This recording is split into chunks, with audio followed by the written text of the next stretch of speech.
WordPress provides an intuitive and very easy to use point-and-click interface to deal with menus.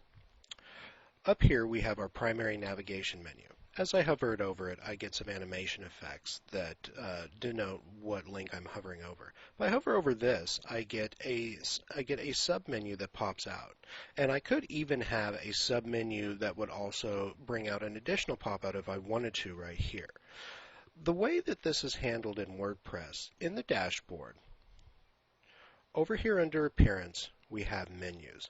If we come to Menus, you'll see that the menu that we have reflected out here, out front, is going to be reflected here in a nice visual interface so that we can go ahead and make changes to it if we want to. Now you'll see I have Home, How We Can Help You, About Us, If You Hire Us, Hot Topics, Helpful Tools, CDFA Services, Videos, and Contact Us. If we go out to the front, we see all of these things out here. This is just a nice visual representation of our menu. Over here, we notice that these menu items are slightly moved over to the right side, which denotes that they are a sub-menu of If You Hire Us. To add and remove menu items is very, very simple. I have a page here called Tests that I've created. And over here, this is going to show you the most recent pages that you have created. If you don't see what you want here, you can click View All, which will give you, generally speaking, an alphabetical listing of your pages with the ability to add a link to your home page first. This is always here in WordPress. If you have a tremendous amount of pages, or if you're looking for posts, you can come here and actually search, and it will go ahead and search through the different pages that you have on your site and allow you to choose from there. I could click on Test, and you'll see it'll show me that I have Test, and it's also pulling CDFA services because probably somewhere on that page is the word Test. So I'm going to come over here to Most Recent, though, and this is going to show me the pages that were created in the order they were created, with the last one showing up first. I'm going to click on Test, and I'm going to click Add That to the menu. That's going to go ahead and add Test to this menu. And if I didn't want Test there, let's say I wanted Test right below How We Can Help You, I could move that right up here.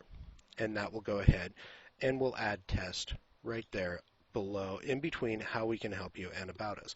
Once you're done adding or making any changes to the menu, you need to click on Save Menu for those changes to be reflected out front. I'm going to go ahead and refresh this here. You're going to see that the menu is going to look a little funny because this menu is specifically configured for this amount of primary items.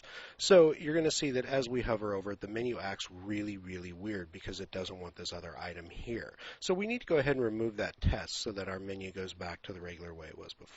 So to remove that, I'm going to click on the little arrow that I have right here. On all of these different menu items, you're going to see we have a little arrow right next to the type of menu item it is, and it's a page menu item. I'm going to click on that, and if I wanted to, I could change this navigation label to, say, I'm just going to put in Test Label and come up here and save the menu. Now, the menu item is still going to go to the page that's titled Test. If I click on this, you'll see it'll actually go to the page, and the page title is simply going to be Test, is all it is. And you'll see we have our features on there because we were testing the features on that page. That's all it's going to say. So you can label them whatever you want, and they will still go to the same page. That doesn't matter. But as I said, that's messing up our menu, so I want to get rid of it. So I'm going to open this up, and I'm going to click Remove. It's going to remove that. Now, if you remove a menu item that you don't want to remove, no big deal. Just come up here and refresh the page. It's going to ask you if you want to resend this information. Go ahead and click Resend, and then also go ahead and click Leave Page. And then you'll notice once the page goes ahead and refreshes, we will actually have our test menu item back up there again. I apologize, this is taking a bit of time, so I'm going to go ahead and pause over here and come back once this has been refreshed. So here we are, our page has refreshed, and you'll see now we have Test Label back up again. I'm going to go ahead and remove Test Label, though, just by clicking Remove. And then I'm going to click Save Menu. Come back out here and go back to the home page, which will also refresh, and you'll see that our menu is back to normal. Now, if one of the things that you can do in the system, although you will want to leave the primary menu items the same, or if you do want to change them, you will want to go ahead and either remove one item, place it underneath the item. For instance, if I wanted to add test, and I'm going to go ahead and add that, and I wanted to add it right here in between home, and let's say that what I wanted to do to go ahead and make the space there for test is I wanted to take About Us and make it a submenu of how we can help you. And so all I would need to do to make that a submenu is click on that and pull it over to the right is all I would need to do. And now when I click on Save Menu, I'm going to go ahead and refresh the page. And now you'll see right next to Home, we do have Test. And when I hover over how we can help you, now I get a slide out menu that comes out and has About Us on it. But I don't want that there actually, so I'm going to go ahead and remove Test, and I'm going to take About Us, and I'm going to move it back over, save the menu, and now when I refresh the page, you're going to see that we're back to our regular menu with everything the way it is before, perfectly styled and perfectly spaced for the current menu items that we have up there. So in this video, I also want to quickly go over widgets. In this system, if you go down to the bottom of the page, you will see that there are numerous things in the footer here. There is a little widget here so that people can find you on social networking. There is a widget for some helpful links. There is a newsletter sign-up widget, and there is a contact widget with locations. These are all reflected here in the widgets interface underneath Appearance and in widgets. You'll see over here we have a bunch of different things. Usually when you come in here, sidebar 1 will be open. The only place sidebar 1 shows up on is the blog. It doesn't show up anywhere else.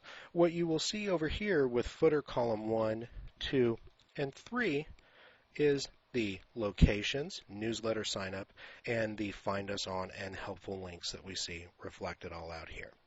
Just like the menus, you can drag and drop these to change them. But unlike the menus, the moment you drag and drop them, it will automatically be saved and these changes will be reflected out front.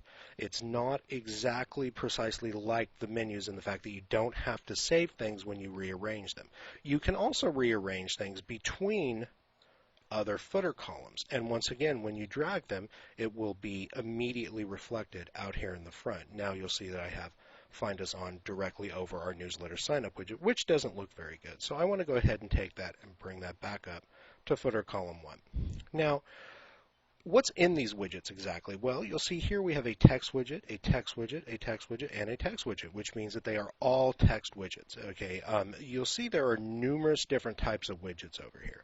And I could bring this custom menu widget over here, drag and drop this in, and when I do, it automatically opens up, and it asks me to give it a title, and it asks me to select a menu so that it will display that custom menu in the footer. I don't want it to do that, so I'm going to go ahead and delete that to get rid of it.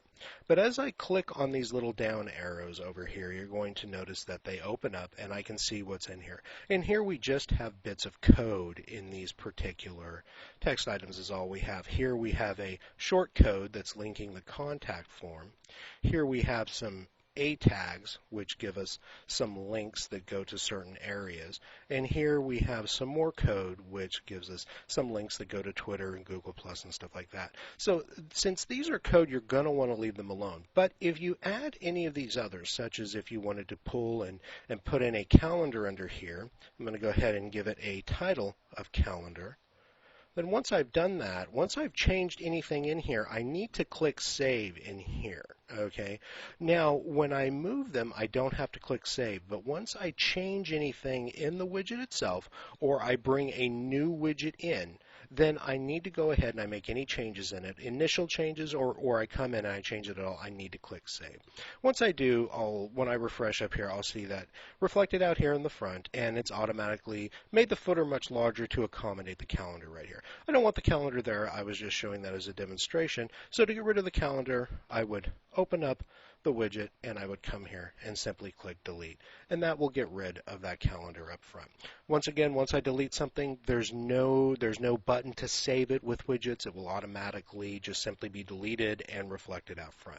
Now, if you have a widget, for instance, let's say I've got this widget over here and I've got it configured with a title of archive, but let's say I don't want that displayed right now, but I do want to bring it back and display it later. One thing I can do is I can drag that widget down here to inactive widget, and I can just drop that there. Now you'll see that that's gone out here. And if I were to come over here to the front of the site, come down in If You Hire Us and click on the Hot Topics, which is the blog page, you'll see I have a search bar and latest posts. Now, if I were to come back down here and grab this archive, bring it back up here, and put that right under there, drop it back in. Now when I come out here and refresh my page, you'll notice that just under latest posts, I have the archive widget that has kept all of its settings before. It's still got the title of archive. It kept all those settings. It didn't lose them. In this particular widget, there wasn't a lot of settings, just the title. But nonetheless, all that was kept, and all I had to do was drag it down here and put it in inactive widgets. If you do delete the widget, though, it is automatically gone. It is not. It's not saved. It's automatically deleted from the database, and there's no way to get it back. So just bear that in mind. Anyway, that is WordPress widgets and menus.